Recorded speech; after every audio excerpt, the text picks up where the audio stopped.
Praise the lord. కొలస్సీలు రాసిన పత్రిక 4వ అధ్యాయము 2వ వచనంలో చూస్తే, ప్రార్థన యందు నిలకడగా ఉండి కృతజ్ఞత గలవారై దాని యందు మెలకుగా ఉండుడి. పౌలు భక్తుడు కొలస్సీ రాసిన పత్రికలో చెప్తున్నాడు, ప్రార్థన యందు నిలకడగా ఉండమంటున్నాడు, దాని యందు మెలకువ కలిగి ఉండమంటున్నాడు.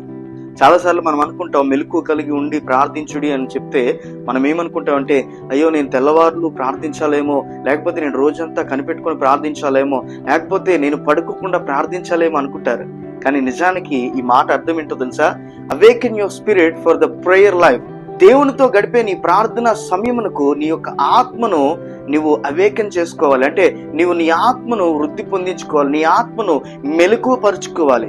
ఎప్పుడెప్పుడు నేను ప్రార్థిస్తానా, ఎప్పుడు దేవునితో నేను గడుపుతానా, ఎప్పుడు దేవునితో నా సమయాన్ని గడుపుతానా, ఎప్పుడు దేవునితో నా సహవాసమును నేను ఎంత లోతుగా వెళ్తానా అనే ఆశతో నీవు ఉండాలి. అటువంటి అవేకంలో నీవు ఉండాలి. అటువంటి మెలకువ కలిగి నువ్వు ప్రార్థించాలి.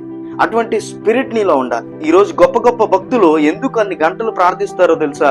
ఎందుకు అన్ని గంటలు దేవునితో గడుపుతారో తెలుసా? ఎందుకు అన్ని రోజులు దేవుని యొక్క పాదాల చెంత వారు కూర్చుంటారో తెలుసా? ఎందుకంటే వారు దేవుని సన్నిధిలో ఉన్న మాధుర్యాన్ని పొందుకున్నారు, వారు దేవుని సన్నిధిలో ఉన్న శక్తిని పొందుకున్నారు, వారు దేవుని సన్నిధిలో ఉన్న కృపను వారు పొందుకున్నారు. ఆ మహిమను చూచిన ఆ యొక్క భక్తులు, ఆ కృపను చూసిన ఆ భక్తులు, ఆ యొక్క టేస్ట్ చూసిన వారు ఈ ప్రార్థనా జీవితంలో మెలకువగా ఉంటారు. అంటే వారి ఆత్మను ఎల్లప్పుడూ ప్రార్థన కొరకు సిద్ధపాటు కలిగి ఉంటారు. నీ ఆత్మను ప్రార్థనకు సిద్ధపాటు కలిగి ఉండడమే, లేకపోతే నీ ఆత్మను ప్రార్థన కొరకు సిద్ధపరచడమే ప్రార్థన యందు మెలకువగా ఉండుడి అనే మాటకు అర్థం. కాబట్టి ఈ రోజు నుంచి నా ప్రియ సహోదరి సహోదరుడా, నీ ఆత్మను సిద్ధపరచుకో, ప్రార్థించడానికి నీ ఆత్మను బలపరచుకో, ప్రార్థించడానికి నిన్ను నీవు పుష్ చేసుకో, ముందుకు వెళ్ళు, నిన్ను నీవు బలవంతం చేసుకో ప్రార్థన చేయడానికి. ఎందుకంటే నువ్వు ప్రార్థించకపోతే నీ జీవితంలో ఎన్నో కార్యాలు ఆగిపోతాయి.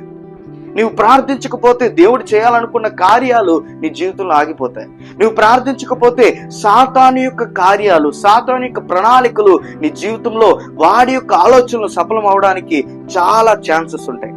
అందుకే దేవుడు అంటున్నాడు, నా యొద్ద నువ్వు గడపాలి. మరియా ఉత్తమమైన దానిని ఏర్పరచుకుందంట.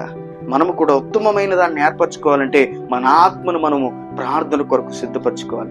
మరొకసారి మీ అందరికి చెప్తున్నాను, మన ఆత్మలను ప్రార్థన కొరకు సిద్ధపరచుకోవడమే ప్రార్థన యందు మెలకువ కలిగి ఉండుట. కాబట్టి నా ప్రియ సహోదరి సహోదరుడా, ప్రార్థన యందు నీవు మెలకువగా కలిగి దేవుని యొక్క కృపలో నీవు వర్ధిల్లాలని, దేవుని యొక్క ప్రార్థన ఆత్మతో నీవు నింపబడాలని నేను కోరుకుంటున్నాను. May God bless you.